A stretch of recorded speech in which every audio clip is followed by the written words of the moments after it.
وقف وقف شوي يا ابني.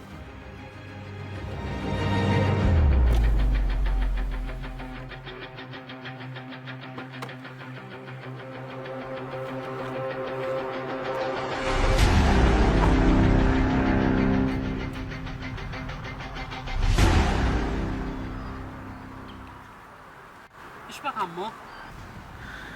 عمو من شوي جا واحد ساهم من عندي واعطاني 5 مزورة. ورجيني هلا شوف عمو. لا عمو ما فيها شيء، هي ما هي مزورة، بس هي قديمة شوي. خلص راح اخذها انا واعطيك وحدة بدالها جديدة.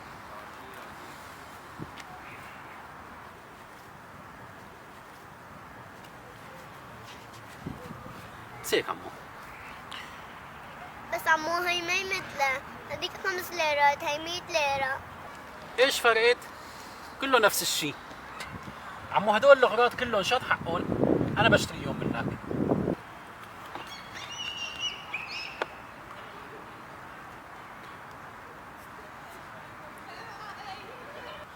عمو هدول كلهم حقهم 25 ليرة. تمام عمو اتفقنا، راح اخذهم.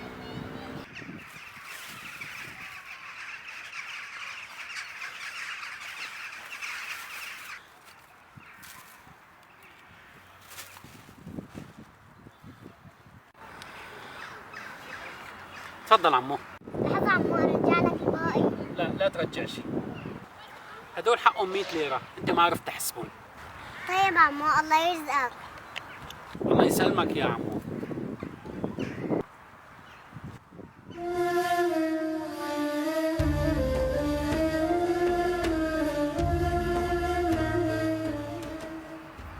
عمو ليش مالك لابس جواب؟ ليش بوطك مشقوق؟ والله يا عمو ما عندي غيره.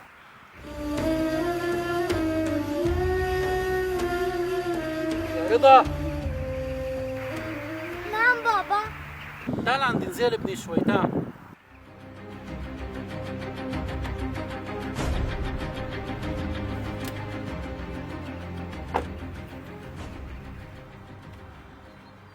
نعم بابا.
تمام هيك عمو؟ ايه تمام عمو الله يرزقك.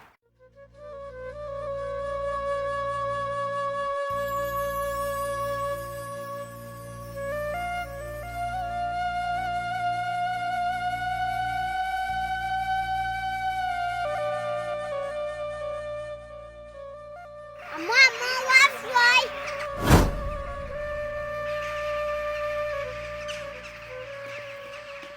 عمو انت مين؟ مين يعني؟ انسان مثلي مثلك. لا عمو انت في جواتك سر. شلون يعني يا ابني؟ ما فهمت عليك. في بقلبك خوف من الله، في بقلبك حنية، في بقلبك إيمان. عمو بتعرف الله شو عم يكفيني انت؟ فرحت قلبي من جوا، يا عمري ما فرحت هيك فرحة ولبست بوط جديد. عمو بس بدي منك طلب صغير. تفضل عمو. أنا شفتك لما حطيت لي هدول مصاري بجيب جاكيت، وأنا ما رح أقول لك ما بدي إياهم وما باخذ شي من حدا، بس هلا هدول مو صاروا إلي وأنت عطيتني إياهم؟ إيه طبعا عمو. بدي أأمن لأخواتنا اللي قاعدين بالخيام ما عندهم مكان يناموا فيه وعم بيناموا على الواقف بالميات والطوفان. هدول صاروا أمانة برقبتك، تفضل خدهم.